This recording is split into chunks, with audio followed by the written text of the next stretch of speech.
In Christopher Nolan's Interstellar, 2014, Joseph Cooper, played by Matthew McConaughey, ultimately saves humanity through a closed causal loop involving sacrifice, quantum data from inside a black hole, and communication across time enabled by gravity. He saves the human world. The dire situation on Earth becomes catastrophic.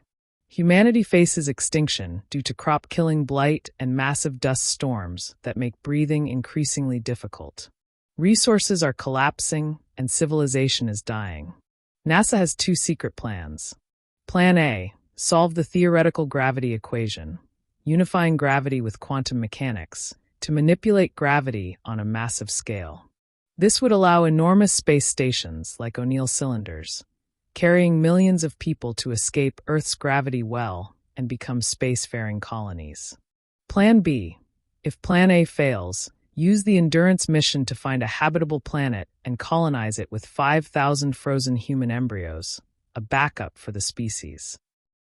Professor Brand initially lies and claims Plan A is impossible. He knows the equation cannot be solved with available data, so the mission is really only Plan B. Humanity's best hope is actually Plan A. Cooper's key actions and sacrifices save the mission and the world. Cooper pilots the Endurance through the wormhole, placed near Saturn by unknown advanced beings, to explore 3 potentially habitable worlds orbiting the supermassive black hole Gargantua. After disasters on Miller's and Mann's planets, time dilation, explosions, betrayal, the crew is left with almost no fuel. To give Amelia Brand the tiny chance to reach Edmund's planet, the last viable world, Cooper and the robot TARS detach and fall toward Gargantua. This slingshot maneuver sheds mass and gives Brand the velocity she needs. Cooper sacrifices himself, apparently to certain death, so Plan B can still succeed. Instead of dying, Cooper and TARS enter the black hole. Rather than being destroyed, they are placed inside a tesseract, a 4-dimensional, actually 5th-dimensional projection. Construct shaped like an infinite bookshelf representing Murph's bedroom across time. This tesseract is built by they, future humans who have evolved to exist in higher dimensions and can manipulate space-time. These beings exist because humanity survives, creating a bootstrap paradox. The future helps cause its own past salvation. How Cooper delivers the salvation inside the black hole. TARS collects quantum data from the singularity, information impossible to obtain from outside due to the event horizon. The Tesseract allows Cooper to see and interact with moments in Murph's bedroom across time. Gravity is the only force that can cross dimensions and time.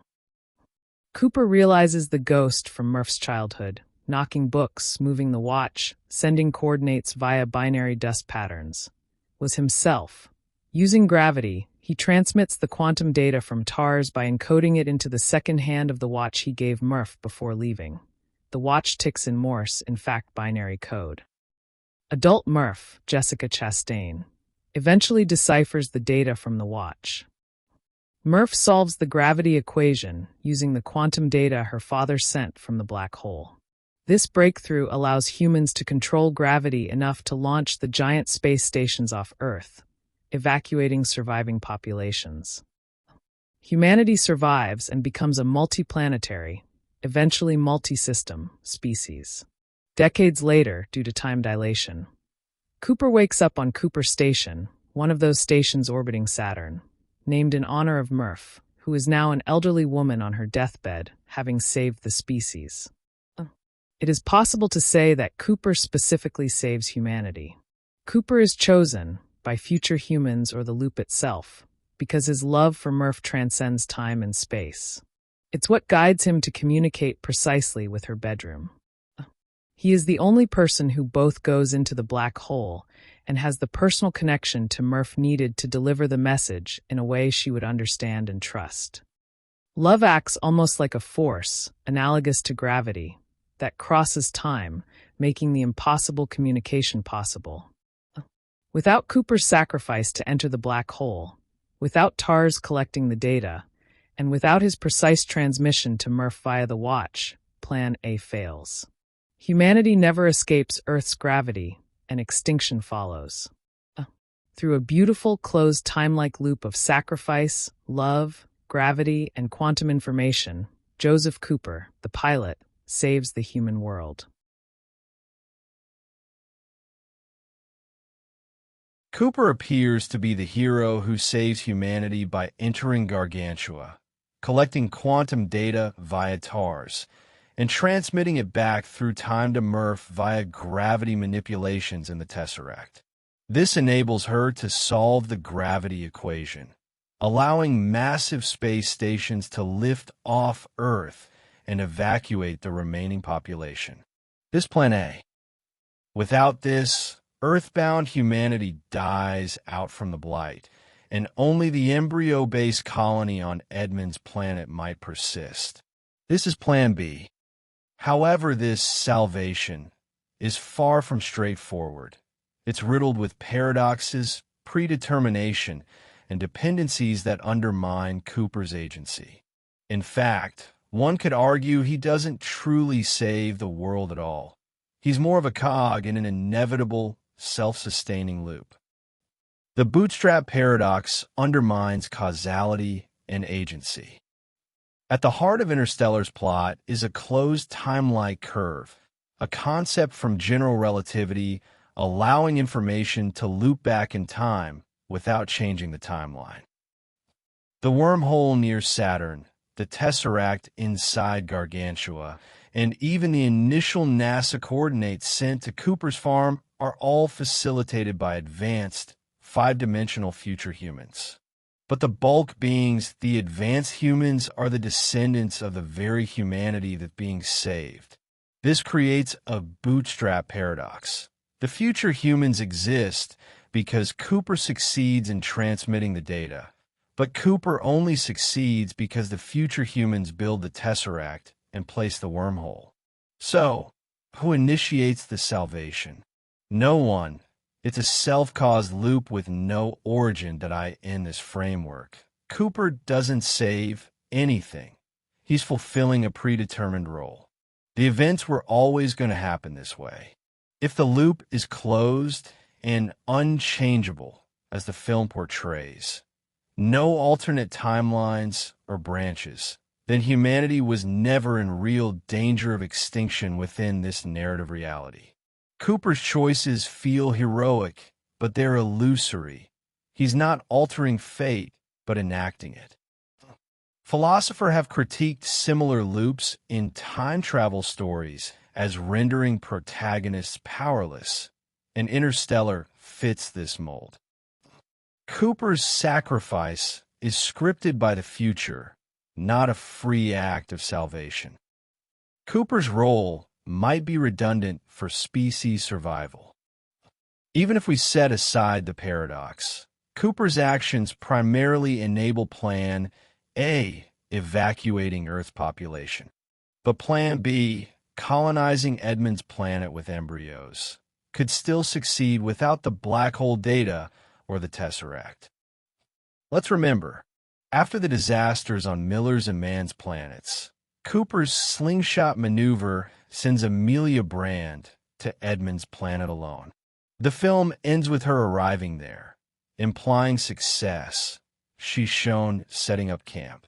If Plan B works, a new human civilization arises from those embryos, evolves over millennia, aided by the time dilation near Gargantua, masters higher dimensions, and then retroactively creates the wormhole and Tesseract to help the past. In this interpretation, humanity survives regardless of Cooper entering the black hole. His transmission to Murph just upgrades the outcome from species reboot via embryos to full evacuation of Earth. But the future humans who engineer the loop likely descend from Plan B as colony, not Earth survivors, meaning the loop could exist without Plan A ever succeeding. Cooper facilitates a better version of salvation, saving billions instead of thousands, but he doesn't prevent extinction. Plan B does that baseline work. Nolan himself has discussed in interviews how the film explores multiple paths to survival. hinting that Plan B is the failsafe that makes the paradox viable. Murph and love are the real catalysts.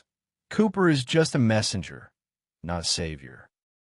Cooper's transmission of the quantum data is crucial, but it's Murph who deciphers it and solves Professor Brand's equation. Without her genius, recognizing the watch's Morse code anomalies and piecing together the ghost phenomena from her childhood, the data is useless. The film emphasizes that love is the force guiding Cooper to communicate specifically with Murph across time. It's a quantifiable element transcending dimensions, but this diminishes Cooper's individualism. He's not saving humanity through skill or bravery alone. He's a conduit for familial love, which the future beings exploit. Critically, this love as a force trope has been called out by some critiques as pseudoscientific fluff masking plot conveniences. But it's also maybe genius, great intuition. If love is what makes the Tesseract work, targeting Murph's bedroom specifically, then Cooper is less a savior and more an emotional pawn in a larger cosmic design. Remove the deus ex machina of the Tesseract, built by future humans, and his black hole dive achieves nothing. He and TARS would just be crushed at the singularity, data lost forever. The film leaves them deliberately vague, but if they're truly future humans, why not intervene more directly? Why rely on a flawed pilot like Cooper, whose mission involves massive losses, 23 years wasted on Miller's planet due to time dilation? This suggests the loop isn't optimized for salvation, but locked into inefficiency, further eroding the idea of heroic agency. Time dilation adds another layer. From Cooper's perspective, he saves the world quickly, but Earth experiences decades of suffering while waiting for Murph's breakthrough. By the time Cooper awakens on Cooper Station, 97 years later in Earth time, humanity has already been saved without his further input. He's a relic of the past, reuniting with a dying Murph who did the heavy lifting on the ground. The nonlinear storytelling intentionally blurs cause and effect, making salvation feel engineered rather than earned.